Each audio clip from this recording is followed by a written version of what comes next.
Halo, selamat pagi semuanya. Pada pagi hari ini kita kembali bertemu dalam sesi pembelajaran IPA Terpadu kelas 9. Seperti biasanya, Bapak senantiasa mengucapkan terima kasih kepada kalian semuanya yang masih senantiasa memberikan semangat dan juga dorongan-dorongan yang positif untuk belajar. Baiklah, pada hari ini kita akan menginjak bab yang ketiga tentang pewarisan sifat pada makhluk hidup. Adapun tujuan belajar kita pada hari ini adalah yang pertama, kalian bisa mengenal penyusun dari materi genetik yang mempengaruhi pewarisan sifat, di mana di dalamnya ada kromosom, ada DNA, ada RNA, dan juga gen yang menentukan sifat suatu makhluk hidup. Setelah itu, kalian diharapkan bisa memahami hukum Mendel yang pertama dan yang kedua. Hukum Mendel yang pertama akan membahas mengenai persilangan monohibrid, baik itu yang bersifat dominan, intermediate, maupun resesif. Sedangkan hukum Mendel yang kedua, kita akan membahas lebih jauh, yaitu persilangan dengan dua sifat beda atau dihibrid. Pada bab yang ketiga ini, kita akan belajar mengenai pewarisan sifat dalam pemuliaan dan kelangsungan hidup makhluk hidup. Bagian yang akan kita pelajari: A. Materi genetik sebagai dasar pewarisan sifat. B. Hukum pewarisan sifat atau hukum Mendel. Dan C. Pewarisan sifat pada manusia dan penerapan pewarisan sifat. Baiklah, anak-anak, kita akan mulai materi yang pertama, yaitu A. Materi genetik sebagai dasar pewarisan sifat. Bagian yang pertama, 1. Penyusun materi genetik. Ada beberapa penyusun materi genetik. Yang pertama ada A. Kromosom. Kromosom merupakan pengendali faktor keturunan pada makhluk hidup. Semuanya itu terdapat pada kromosom. Kromosom adalah struktur berbentuk batang yang terdiri atas dua komponen molekul, yaitu protein dan asam nukleat. Dapat kita lihat pada gambar. Dalam sebuah sel terdapat inti sel. Ya, ini sama seperti sebuah telur, di mana inti selnya itu adalah kuning telurnya. Kemudian inti sel atau nukleus itu mengandung bagian pembawa sifat yang disebut dengan kromosom. Jika kromosom diteliti lebih lanjut, maka di sana terdapat DNA. Dalam DNA juga terdapat gen, dan dalam gen itu terdapat materi-materi genetik yang menentukan sifat suatu makhluk hidup. Baiklah, kita akan bahas lebih lanjut. Selain kromosom, yang kedua juga ada DNA dan RNA. Ya, DNA dan RNA itu merupakan bagian dari kromosom. Kalau kita lihat dari penyusunnya, yaitu DNA itu terdiri dari gugus fosfat, kemudian ada deoksiribosa, kemudian ada purin, adenin dan guanin, serta pirimidin, yaitu sitosin dan timin. Sedangkan pada RNA juga ada gugus fosfat, tetapi di sana ada ribosa, juga ada purin, yaitu adenin dan guanin, serta pirimidin, yaitu urasil dan sitosin. Ya, baik DNA maupun RNA, dua-duanya memiliki kesamaan, yaitu ada penyusun yang bernama gugus fosfat, kemudian gula pentosa, dan basa nitrogen. Baik, jika kita lihat pada gambar di samping, maka di sana kita melihat pada DNA itu ada dua pita ya, sedangkan pada RNA itu ada 1 pita saja. Ya, DNA merupakan singkatan dari deoksiribonukleik acid, sedangkan RNA adalah ribonukleik acid. Ya, pada DNA itu ada penyusun-penyusun, ada sitosin, ada guanin, adenin, dan timin. Sedangkan pada RNA ada sitosin, guanin, adenin, serta urasil. Jadi kalau kita lihat dari penyusunnya hampir sama, hanya bedanya kalau pada DNA itu timin, sedangkan pada RNA itu urasil. Ya, segmen DNA yang mengode sifat-sifat tertentu dinamakan gen. Ya, jadi gen itu berfungsi mengatur proses metabolisme dan menyampaikan informasi genetik dari satu generasi ke generasi berikutnya. Gen terletak dalam lokus kromosom yang tersusun berderet secara linear. Kemudian gen yang terletak pada lokus yang bersesuaian pada pasangan kromosom homolog disebut dengan alel. Kemudian kita akan bahas yaitu bagian yang kedua, peranan materi genetik dalam pewarisan sifat. Oke, jadi materi genetik atau zat-zat dalam penyusun genetik itu berperan dalam penentuan sifat pada makhluk hidup. Jenis-jenis sifat yang diturunkan makhluk hidup ada yang tidak tampak dari luar atau disebut dengan genotip, dan ada yang tampak dari luar atau fenotip. Misalnya saja kita melihat bunga, ya, bunga warna merah. Warna merah itu berarti bersifat fenotip karena dapat dilihat dari luar. Tetapi gen warna merah di dalam struktur bunga itu tidak dapat dilihat dari luar, disebut dengan genotip. Beberapa sifat dari materi genetik itu ada yang homozigot dominan, lambangnya huruf besar, misalnya A besar, A besar. Kemudian heterozigot itu lambangnya A besar dan A kecil, sedangkan homozigot resesif misalnya lambangnya A kecil, A kecil. Ya, jadi kalau dominan itu lambangnya huruf besar semuanya. Ya, ini tidak harus A, bisa B, bisa C, dan seterusnya. Sedangkan heterozigot itu gabungan antara sifat yang dominan yang menguasai dengan sifat yang dikalahkan atau resesif. Makanya dalam penulisannya itu ada huruf besar A dan juga huruf kecil a. Sedangkan resesif atau sifat yang dikalahkan itu disimbolkan dengan A kecil, A kecil. Baiklah, kita menginjak bagian B, yaitu hukum pewarisan sifat atau disebut juga dengan hukum Mendel. Kenapa hukum Mendel?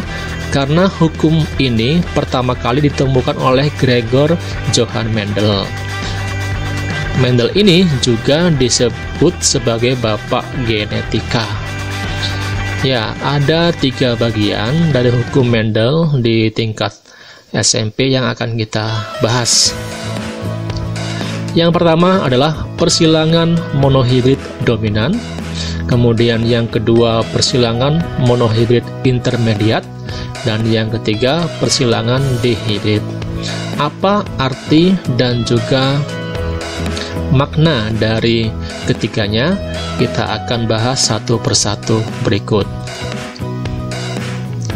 Yang pertama ada persilangan monohibrid dominan. Ya, ini disebut juga dengan hukum 1 Mendel. Persilangan monohibrid dominan merupakan persilangan dengan satu sifat beda yang menghasilkan keturunan dengan sifat dominan dan resesif.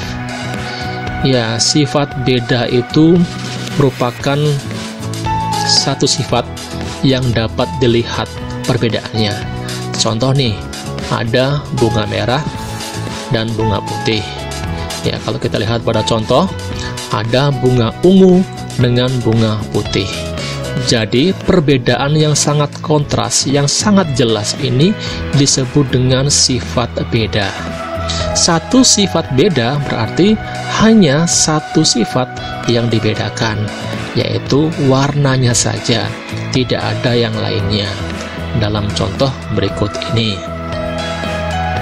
misalnya ada bunga warna ungu, itu akan kita silangkan atau kita kawinkan dengan bunga warna putih. Ya, maka nanti keturunannya akan semuanya berwarna ungu. Nah, pada demikian kita menganggap ini mengikuti hukum satu Mendel, yaitu yang dominan itu akan lebih menguasai. Ya, dalam hal ini ungu itu bersifat dominan, sedangkan putih itu bersifat resesif. Ya, karena ungu dominan sedangkan putih itu resesif atau yang dikalahkan, sehingga keturunannya itu mayoritas memiliki sifat dominan dari induknya, yaitu bunga berwarna ungu. Kita lihat pada tabel di sana, ya. Ya, ini contoh persilangannya, ya, persilangannya. Baik, kita akan bahas lagi lebih lanjut. Yang kedua, persilangan monohibrid intermediat. Persilangan dengan satu sifat beda yang memunculkan sifat intermediat atau sifat dominan tidak penuh. Contoh, misalnya di sana ada bunga warna merah, kita silangkan dengan bunga warna putih. Ternyata anaknya atau keturunannya itu memiliki warna merah muda atau pink, ya, sehingga warna merah muda itu merupakan gabungan dari sifat induk merah dan sifat induk putih. Ya, dalam hal ini merah muda itu merupakan sifat intermediat atau sifat dominan yang tidak penuh. Ya, kita lihat ketika nanti disilangkan akan terdapat 4 keturunan, di mana 1 berwarna merah, 2 berwarna merah muda, dan 1 berwarna putih. Ya, ini merupakan sifat intermediat. Ya, kita kembali, kalau tadi pada sifat dominan semuanya keturunannya itu berwarna ungu, ya, atau mengikuti sifat induknya. Ya, kalau ada 4 keturunan, maka yang 3 berwarna ungu, 1 berwarna putih. Ya, jadi perbandingannya 3:1, 3 ungu dan 1 putih. Itu sifat dominan penuh. Sedangkan pada intermediat, ya, kalau ada 4 keturunan, misalnya bunga warna merah tadi dengan putih disilangkan, maka warna merah ada 1, warna merah muda ada 2, dan warna putih itu ada 1, sehingga rasio fenotip atau perbandingan fenotip merah dengan merah muda dengan putih itu 1:2:1. Kemudian yang ketiga, persilangan dihibrid atau dikenal dengan hukum 2 Mendel. Kenapa dihibrid? Ya, karena pada persilangan ini itu melibatkan 2 sifat beda. Ya, kalau misalnya ada bunga warna merah kemudian berbatang tinggi dengan kita silangkan dengan bunga warna putih berbatang pendek.